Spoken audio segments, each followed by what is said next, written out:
discovered China.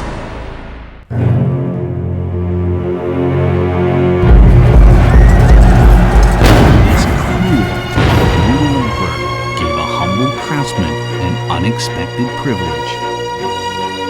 This lowly craftsman then managed to halt an ongoing bloody massacre. Discover China uncovers the tales of the true warrior god.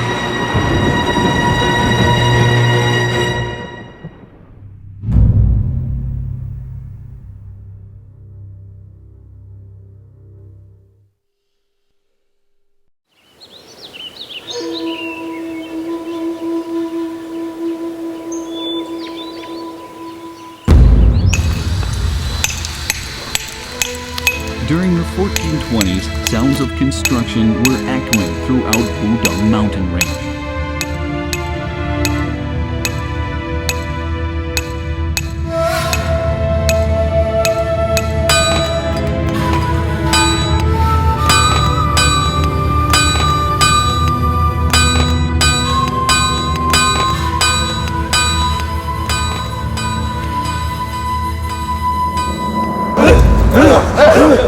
Under the emperor's orders, a large-scale construction project was taking place.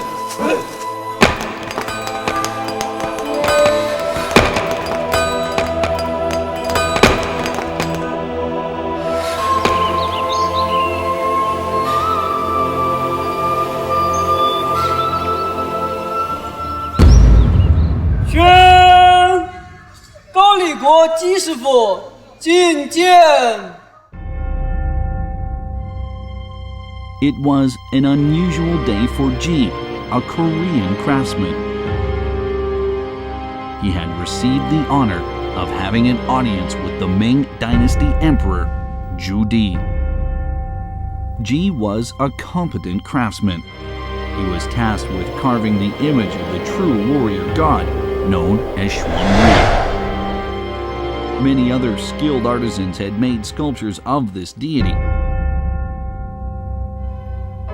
Although they were vivid and imaginative, Emperor Zhu Di was displeased with them and had the artisans exiled, imprisoned, or even put to death.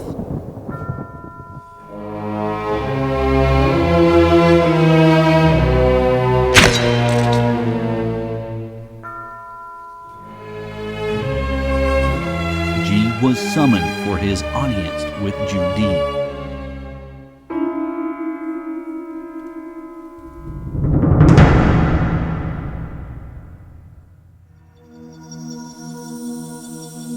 Before ascending the throne, Zhu Di was a military governor garrisoned in Beijing.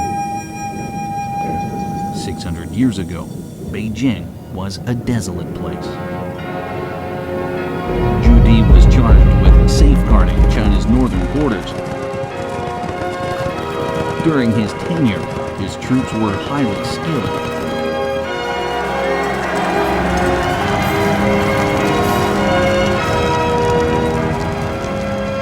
When Zhu Di ascended the throne, he was given the reign title of Yongle. He credited Beijing as the stage for his fortuitous ascension. Soon after Zhu Di ascended the throne, massive construction projects began taking place in Beijing. A year later, an imperial decree was sent to Wudang Mountain, situated more than 1,000 kilometers away from Beijing.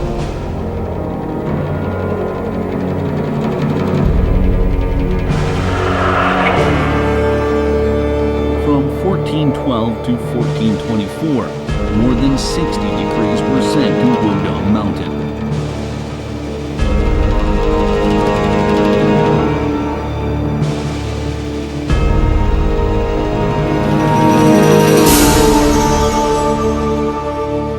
Mountain range is situated in Hubei province.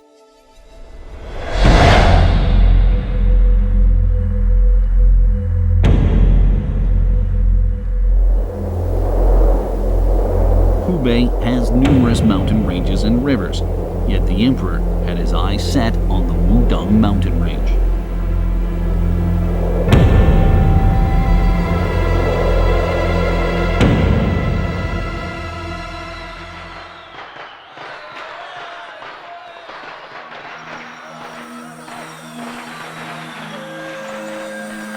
In ancient Chinese beliefs, the sky was round and the earth was square, with four supreme gods guarding the four winds.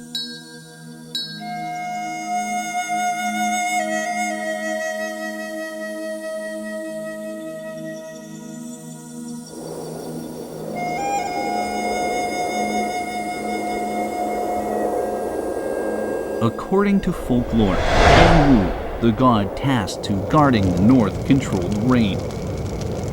Achieving immortality in Wudong Mountain, he ascended to heaven.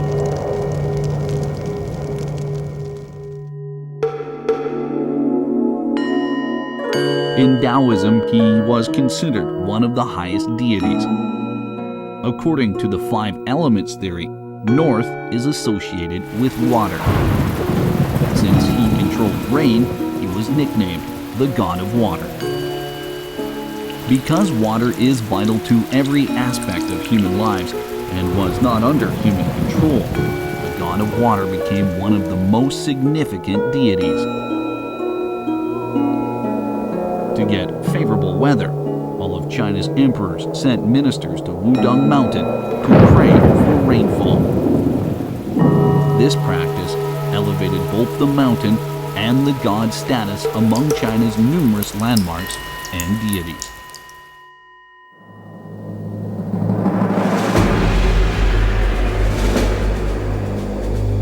After ascending the throne, Zhu Di ordered a royal Taoist temple be built in Wudong Mountain.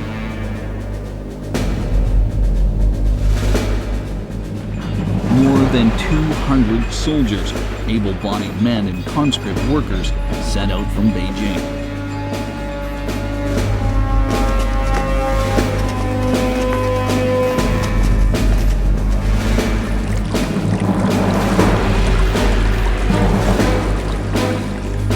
Lasting 13 years, this construction project was comparable in scale to that of the Forbidden City. Yet Zhu Di had no interest in rain or his subjects. He had other intentions for building this temple.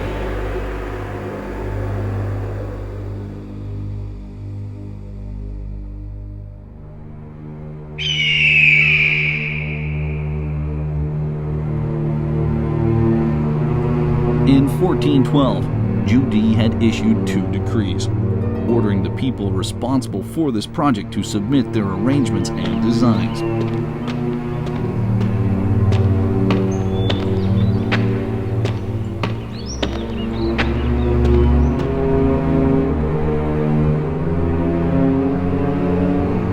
Zhu Di had proclaimed that his ascension to the throne was ordained by Shuan Wu himself.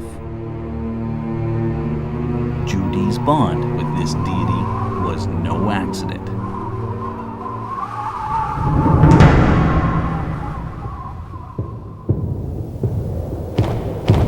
In 1368, Zhu Yuanzhang, the Ming Dynasty's first emperor, had passed away.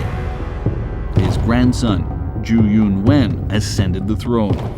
Consolidating his royal power, Yunwen had Zhu Di's power as military governor severely undermined, serving as a warning to other governors. Infuriated, Zhu Di rebelled. In 1402, Zhu Di and his armies overran Nanjing, then China's capital. By usurping the throne from his nephew, Zhu Di was aware that this behavior had violated feudal ethics. This posed a potential threat to his newly acquired power. He had to strengthen his authority.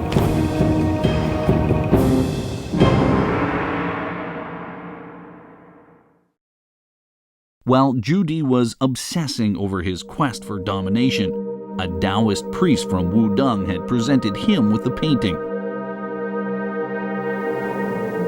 It depicted Shuan Wu's scene of ascension.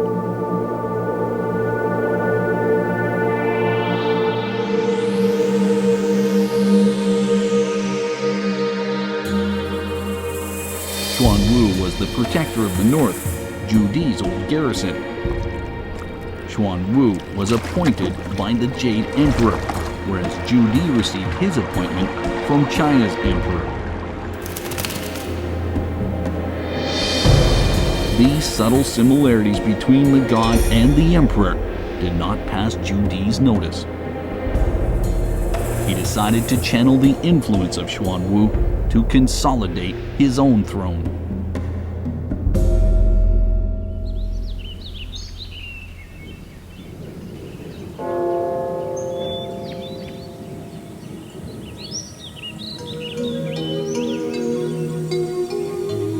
As construction began on Wudong Mountain, Zhu Di had issued several imperial decrees. These decrees emphasized that craftsmen were to be well treated and cared for. These decrees and their subsequent positive treatment motivated the craftsmen and artisans, and construction went on smoothly. The hillside palaces were nearly complete. Zhu Di was satisfied. The craftsmen, who had been laboring on the mountaintops for more than a decade, could soon return to their homes.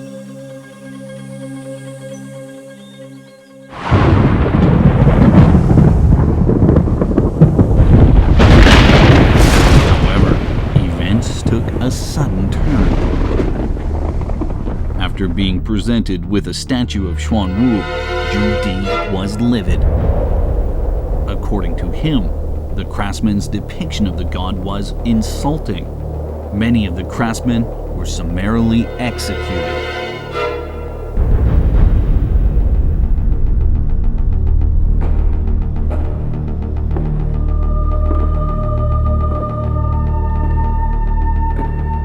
The unenviable task of shaping a flattering image of the deity fell in the lap of the lowly Korean artisan Ji.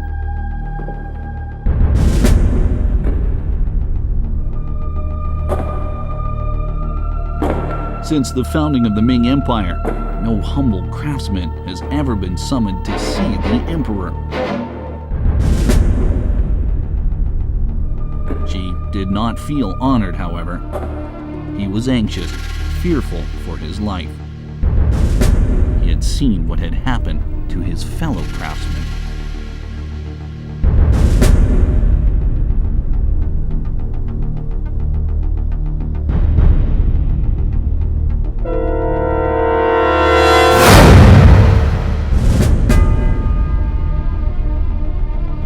With a heavy heart, Ji was led to meet Zhu Di.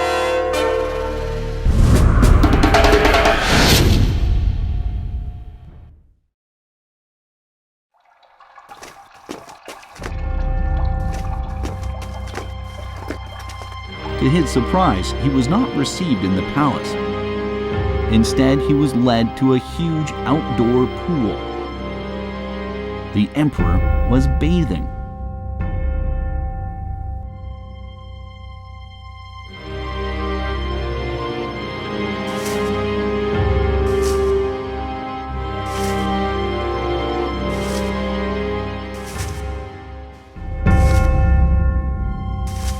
Ji knelt, his head bowed, shuddering, fearful. He whispered to the emperor, "Your Majesty, I have never seen Xuanwu. There are so many people in the world. Whose image should I follow?" Zhu Di answered, "Look at me." Gathering all his courage, Ji raised his head and gazed at the emperor.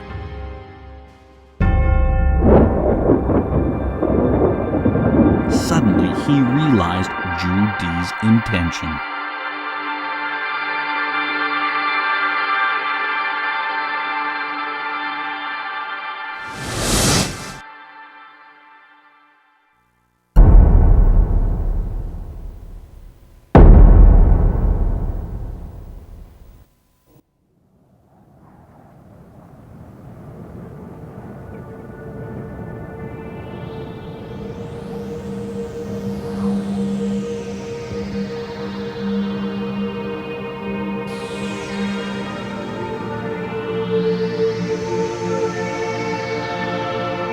Soon, another sculpture of Xuanwu appeared in the Golden Hall on Wudong Mountain.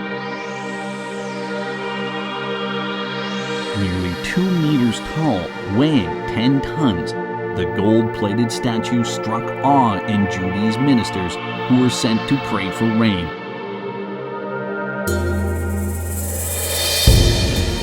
It looked exactly like the emperor.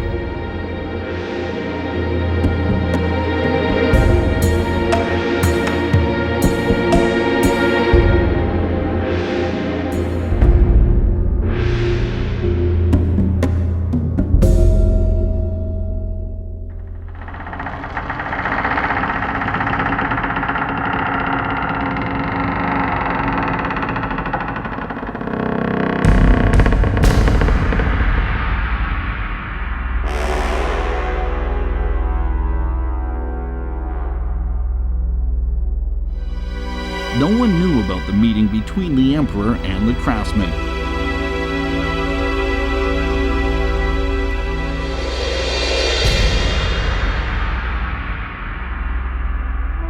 Carefully chosen by Judy, the location and magnitude of the temple complex served to augment his authority. In these halls, commoners dared not raise their heads, let alone gaze at the emperor's face.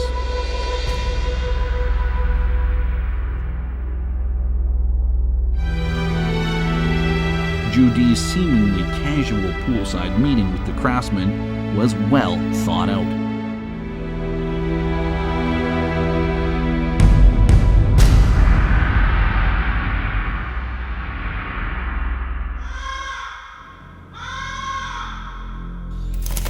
Ji understood why Judy was angry over the previous incarnations of Xuan Wu.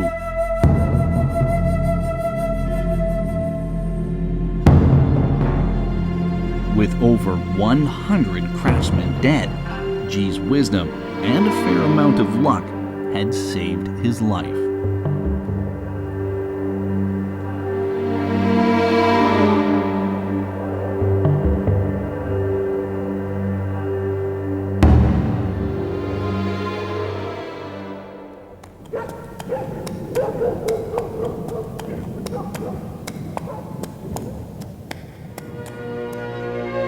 Ji memorized the emperor's features. He then made a drawing, transferring it to the statue's visage.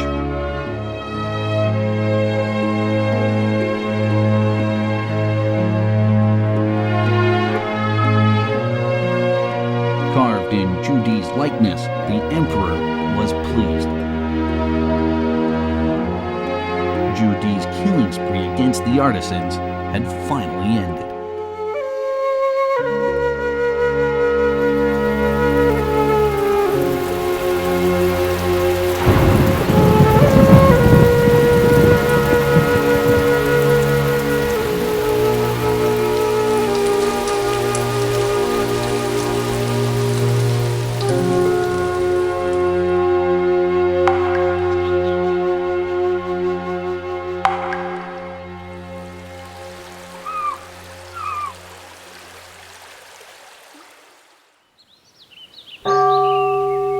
Judy's efforts did not go to waste.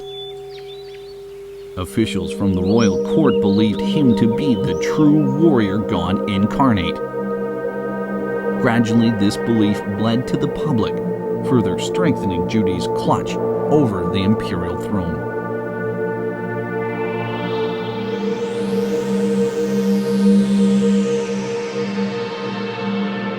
Throughout the course of the Ming Empire, Judy was regarded as an emperor both on earth and in heaven. The saying, Xuan Wu and Judy are one, is still prevalent to this day.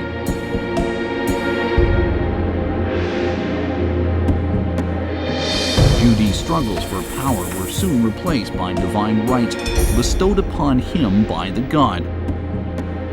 It would seem Judy has achieved both royal power and divine protection.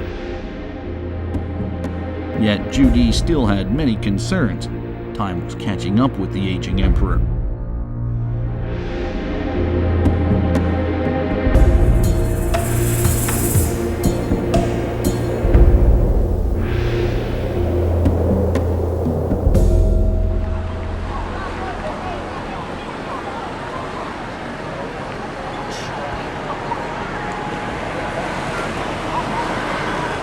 During the 20th century, Nan Huijin, a Taiwanese scholar, published a book offering another reason for Zhu Di's trepidation.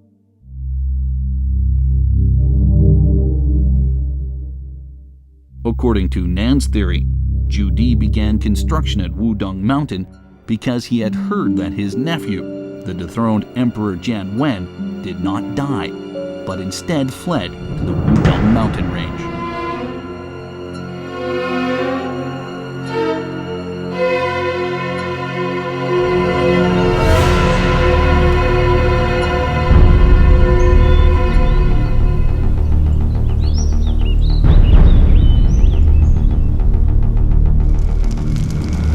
During Zhu Di's coup, Emperor Jian Wen had mysteriously vanished.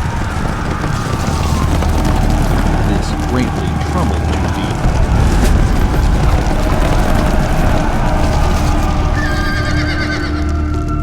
It was said that one of the reasons behind Admiral Zheng He's voyage to the Western Oceans was to seek out Jian Wen.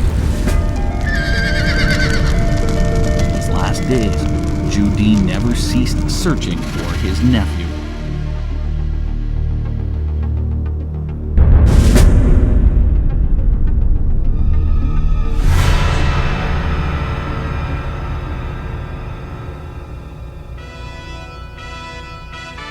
During Zhu Di's 30-year reign, China's territory was expanded and numerous achievements were accomplished. Zhu Di had moved the capital to Beijing and had his scholars compile the massive Yongle Encyclopedia.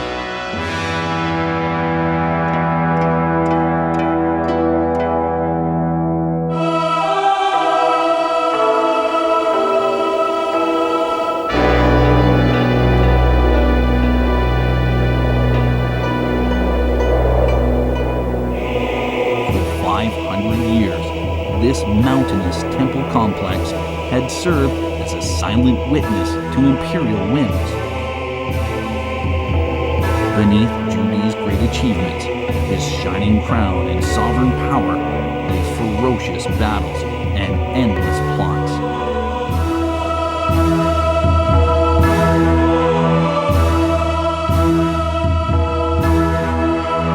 Sitting in the silent golden hall, the sculpture of the true warrior god tells tales of glory and delusion.